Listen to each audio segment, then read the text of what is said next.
Hey everyone, welcome to my advanced Mercy tips and tricks guide. This video will cover some of what I've learned over the past couple of years I've been playing that I really think could benefit those trying to get better as Mercy. If you're new to my channel, then welcome. My name is Aqua and I'm a top 500 Mercy main. As of this video, I am 45 of 5 on one of my accounts as a solo queue Mercy main, and I have 2 other solo queue accounts that are over 4400 SR. I'll be leaving timestamps in the description down below if you'd like to skip to a certain section, and I will also be leaving part 1 of my Mercy guide in the description as well if you're interested. Part 1 includes my settings as well as other intro tips and tricks. How to properly res against a Lucio. When resurrecting against a Lucio, you want to start your res directly on top of the soul if the Lucio is in front of you, and start to move forward while resing. This makes it so that if the Lucio tries to boop you, you will not be knocked out of your res range and cause the res to be cancelled. This same logic can be applied vice versa. If you know the enemy Lucio is behind you, start resing further away from the soul, so that if you get booped from behind, you will still get the res off when getting knocked forward. Here's a clip of me using this tip in game. Juggernaut dead, we can still win this. Literally right. We're even like you're telling me to do what they like calls right now. Lucio, nice. Winnable.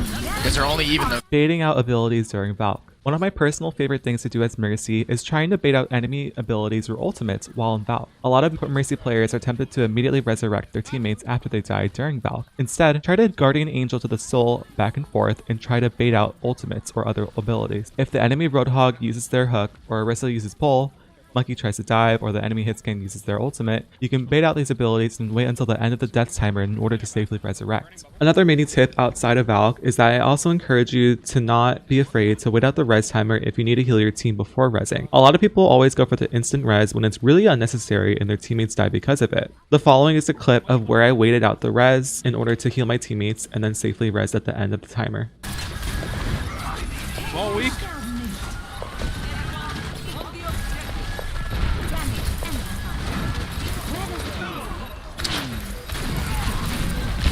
I can't get the hack off, bro.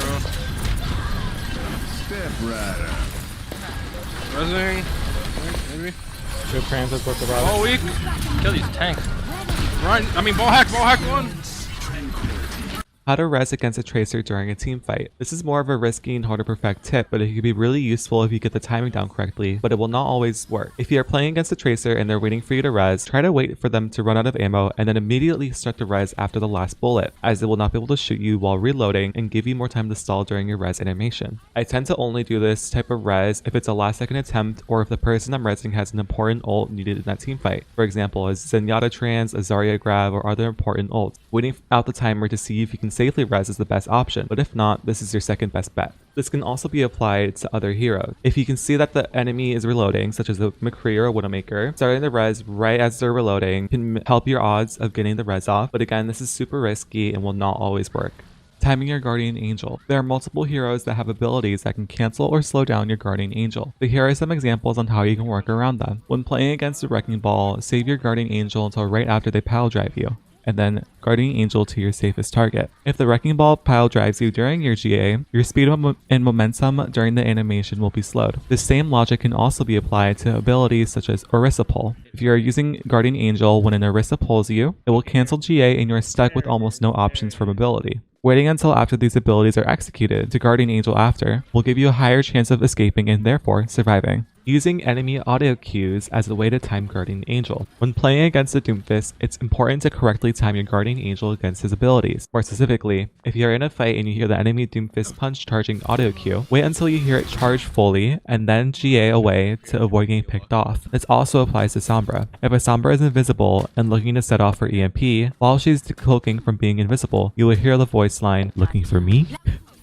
Whenever I hear that, I immediately pop my Valk, since the Sombra will most likely use her EMP and instantly pick you off when you're hacked. During Valk, you can help heal and protect your team from the Sombra's damage as you're still able to fly and float in the air, preventing you from getting picked off. Positioning during Valk. Whenever I'm coaching mid to lower elo Mercy mains, one common theme I see is that during Valkyrie, a lot of Mercy players tend to stay as high up in the air as possible. I highly advise against using this type of positioning. Whenever you're by yourself in the air, it makes you an obvious target to the enemies and you can be picked off more easily by ultimates such as McCree's Deadeye in Soldier 76's visor. Instead, try to stay almost at the halfway point from the ground in the sky. An even better option would be to hide behind cover and occasionally peek so that the beam connection does not break. Many people underestimate the distance that Mercy can be from her team and still heal and damage boost. Use this distance to the best of your advantage. You as a healer want to do everything in your power to not be targeted and get picked off. Another mini tip when you have Valkyrie available is to bait enemies into thinking you jumped off the map, but using Valk to get back up and get to your team safely. Here's a clip that better explains how this tip would work. This isn't a very common tip to use, but if successful, you can pull off some really cool plays with it. I could go Sombra too if we want. Not this, yeah. Not this. Double hit gun's pretty good against Sombra.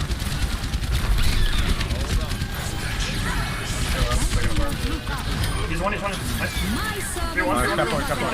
Dumbass.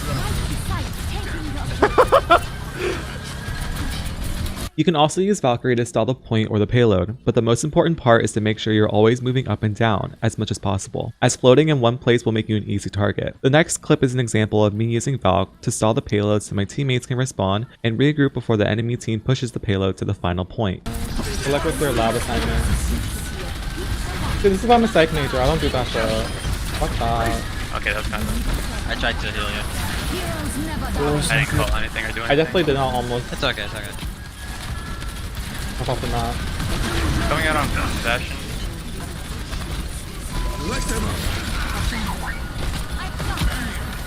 Go. I'm pushing the Widow's hat. Communicating in voice chat. I think a majority of Mercy players can be intimidated to use voice chat, as most communication and callouts come from the tanks or DPS. There can be times where communication really benefits both you and your teammates. Personally, I call out in voice chat whenever there's an enemy diving me, such as when a Winston jumps on me or when there's a wrecking ball about to pile drive me. Another situation where your callouts can be beneficial is when there are flankers in your backline that you can call out to help protect your other support or other teammates in your backline. I can't guarantee that your teammates will listen to you, but if they actually happen to listen, it can honestly make or break a team fight and provide a lot of information to your team. I've had situations where I've been completely ignored or talked over, but I've also had times where even at least one person who turned to help me in our backline had the impact to help me self-sustain and stay alive. If you enjoyed this video, make sure you like, share, and subscribe if you want to see more Mercy content. I also stream Overwatch 5 times a week over at twitch.tv/AquaBoost. If you'd like to see the first part of this guide, a link to it will be in the description down below. The links to my Discord, Twitter, Instagram, TikTok, and other socials will be in the description as well. If you guys have any questions about anything Mercy or Overwatch related, feel free to leave it in the comments down below and I'll try to respond as soon as possible. I took a little over a month break from YouTube for my mental health and to focus on my studies at college, but I will be back to consistently uploading YouTube videos very soon, along with new episodes of my Unranked to GM Mercy only. Thank you guys so much for watching my Advanced Mercy guide, and I'll see you guys in the next video. Bye bye!